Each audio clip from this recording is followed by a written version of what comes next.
resistor dah pecah. Kita continue je, follow the trend. Trend terbaru dulu, terus running profit bos. Tutup phone, let's go main golf. Bismillah. Hari ni kita bersama Chai. Good morning. What a good weather today. Tadi dah profit $2,000 belum main golf. Sekarang turun balik. Tak apalah, sambung main je lah. Aduh, penat lah main macam ni. Siapa menang? Kita main berapa tadi? 100 eh? 100. Aduh, nak Shot 100. 100? Lulus. Kita gaji USD mah.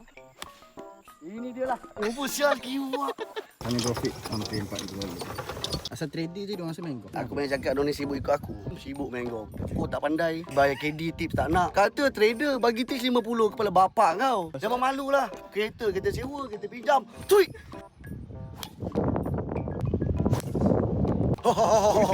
Saya tak ada duit. Saya datuk penipu. So far okay? Asyik kalah je. Dah habis RM2,000 ni. Tak ada lah, sampai lah. Boleh lah. Buat isi minyak mahal sekarang. Oh, kimak minyak RM5 kau mengomel-ngomel. Kau lempang kepala kau. Hasil tangkapan hari ni, kita collect yang kat sini je lah. Settle lah golf dengan Chai Wan di gunung. Korang kira lah sendiri. Dah position selesai.